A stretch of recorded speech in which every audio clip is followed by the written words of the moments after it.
ನಮಸ್ತೆ. ಸರೋಜಾ ಶ್ರೀ ಶಿವಶಕ್ತಿ ಯೋಗ ಕೇಂದ್ರ, ಅತ್ತಿಗುಪ್ಪೆ, ಬೆಂಗಳೂರು.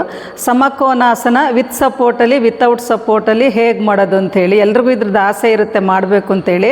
ಆದರೆ ವಿತ್ ಗೈಡೆನ್ಸಲ್ಲಿ ಇದನ್ನು ಮಾಡ್ಕೋಬೇಕು. ತುಂಬ ಖುಷಿಯಾಗುತ್ತೆ ಇದು ಮಾಡ್ತಾಯಿದ್ರೆ ಆಸನ. ಈಗ ನನ್ನ ಸ್ಟೂಡೆಂಟ್ ಮಾಡ್ತಾರೆ, ನೀವು ನೋಡ್ಕೊಳ್ಳಿ ಹೇಗೆ ಮಾಡೋದು ಅಂಥೇಳಿ ತಿಳಿಸ್ಕೊಡ್ತೇನೆ. Easy method. ಈಗ ನನ್ನ ಸ್ಟೂಡೆಂಟ್ ಮಾಡ್ತಾಯಿದ್ದಾರೆ. ಮಾಡಿ ಕಂಬಿಗಳು ಹಿಡ್ಕೊಳ್ಳಿ, ಮೇಲೆ ಹಿಡ್ಕೊಂಡು ಈಗ ನಿಧಾನ ನೋಡಿ ಪಾದಗಳನ್ನು ಜಾರಿಸ್ತಾ ಬರಬೇಕು, ಹಿಮ್ಮಡಿ ಜಾರಿಸ್ತಾ ಬರಬೇಕು. ಜಾರಿಸ್ತಾ ಎಷ್ಟಾಗುತ್ತೆ ಅಷ್ಟು ನಿಧಾನಕ್ಕೆ ಸ್ಟೆಪ್ ಬೈ ಸ್ಟೆಪ್ ಒಂದೊಂದೇ ಕಂಬಿಗಳನ್ನು ಕೆಳಗಡೆ ಹಿಡ್ಕೊಳ್ತಾ ಮಾಡಬೇಕು. ಟೋಸ್ ನಿಮ್ಮ ಕಡೆಗೆ. ಈಗ ನಿಧಾನ ಬಟಕ್ಸನ್ನು ಅದ್ರ ಮೇಲೆ ಡ್ರಾಪ್ ಮಾಡಬೇಕು. ನಿಧಾನ ಮಾಡಬೇಕು. ಎಲ್ಲರೂ ಮನೇಲಿ ಮಾಡ್ಕೊಳ್ಳೋರು ಸಡನ್ನಾಗಿ ಜಾರ್ಸೋಕ್ಕೆ ಹೋಗಬಾರ್ದು. ಪೆಲ್ವಿಕ್ ಪಾಯಿಂಟ್ ಫ್ರೀ ಇಲ್ಲ ಅಂದರೆ ಸ್ವಲ್ಪ ಕಷ್ಟ ಆಗುತ್ತೆ. ಇಷ್ಟು ಹತ್ತಿರ ಹೋಗೋಕ್ಕಾಗದಿದ್ರೆ ಸ್ವಲ್ಪ ದೂರನಾದರೂ ಬರ್ತೀರ ನೀವು ಮನೇಲಿ ಮಾಡ್ಕೊಳ್ಳೋರು.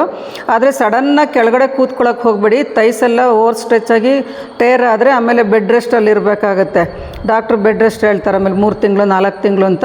ವಿತ್ ಸಪೋರ್ಟಲ್ಲಿ ನಿಧಾನಕ್ಕೆ ಮಾಡ್ಕೋಬೇಕು. ಬೇಕಾದ್ರೆ ಇನ್ನೂ ಸ್ವಲ್ಪ ಹೈಟ್ ಇಟ್ಕೊಳ್ಳಿ. ಬೇಕಾದ್ರೆ ನೀವು ಇನ್ನೊಂದು ದಿಂಬು ಬಿಟ್ಕೊಂಡು ಪ್ರಾಕ್ಟೀಸ್ ಮಾಡಿ ಮನೇಲಿ ಮಾಡೋರು. ಹಾಗೆ ನೋಡಿ, ಇದು ನಿಧಾನಕ್ಕೆ ಈಗ ಮೇಲಕ್ಕೆ ಬನ್ನಿ.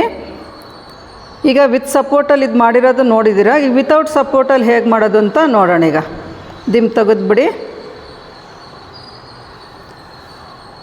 ಹಿಡ್ಕೊಳ್ಳಿ. ನಿಧಾನ ಜಾರಿಸ್ತಾ ಬರಬೇಕು. ಸಮಕೋನಾಸನ ಮಾಡಿ. ಕಾಲು ಜಾರಿಸ್ತಾ ಬನ್ನಿ. ನಿಧಾನ ಮಾಡಬೇಕು ಮನೇಲಿ ಮಾಡೋರು. ಇದು ಹೆವಿ ತೈಸ್ ಇದ್ದರೆ, ಹಿಪ್ಸಲ್ಲಿ ಎಕ್ಸ್ಟ್ರಾ ಫ್ಯಾಟ್ ಇದ್ದರೆ, ಮಂಡಿ ಹಿಂಭಾಗ, ತೊಡೆ ಹಿಂಭಾಗ ಮತ್ತು ಕಾಫ್ ಮಸಲ್ಸ್ ಎಲ್ಲ ಸ್ಟ್ರೆಚ್ ಆಗೋದ್ರಿಂದ ಫ್ಯಾಟ್ ಕರಗುತ್ತೆ.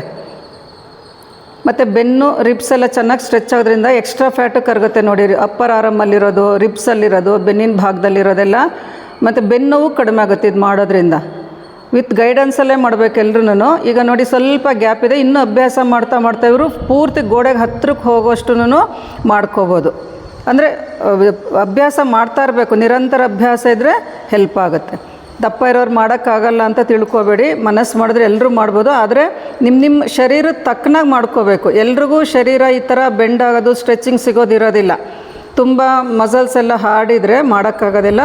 ಅದನ್ನು ನೋಡ್ಕೊಂಡು ಇದ್ರ ಉಪಯೋಗ ಪಡ್ಕೊಳ್ಳಿ. ಬೇರೆಯವ್ರಿಗೂ ಶೇರ್ ಮಾಡಿ. ನನ್ನ ವಿಡಿಯೋಸ್ ತುಂಬ ಇದೆ, ಹೆಲ್ಪ್ ಆಗೋವಂಥದ್ದನ್ನೇ ಹಾಕ್ತಾ ಇರೋದು ವಿಡಿಯೋಸು. ಮತ್ತು ಈಸಿ ಮೆಥಡಲ್ಲಿ ಮಾಡೋ ಅಂಥದ್ದನ್ನೇ ವಿಡಿಯೋಸ್ ಹಾಕ್ತಿರೋದು. ಮನೇಲಿ ಮಾಡ್ಕೊಳ್ಳೋರಿಗೆ ಅನುಕೂಲ ಆಗಲಿ ಅಂತ. ದೂರ ಇರ್ತೀರ, ನೀವು ಮನೆಯಲ್ಲೇ ಕೂತ್ಕೊಂಡು ಪ್ರಾಣಾಯಾಮಗಳು, ಅಕ್ಯುಪ್ರೆಷರ್ ಇದೆಲ್ಲ ಉಪಯೋಗಿಸ್ಕೊಳ್ಳಿ. ಆರೋಗ್ಯವಾಗಿರಿ. ಎಲ್ಲರೂ ಚೆನ್ನಾಗಿರಲಿ, ಆರೋಗ್ಯವಾಗಿರಲಿ ಅನ್ನೋದೇ ನನ್ನ ಉದ್ದೇಶ. ನಮಸ್ತೆ.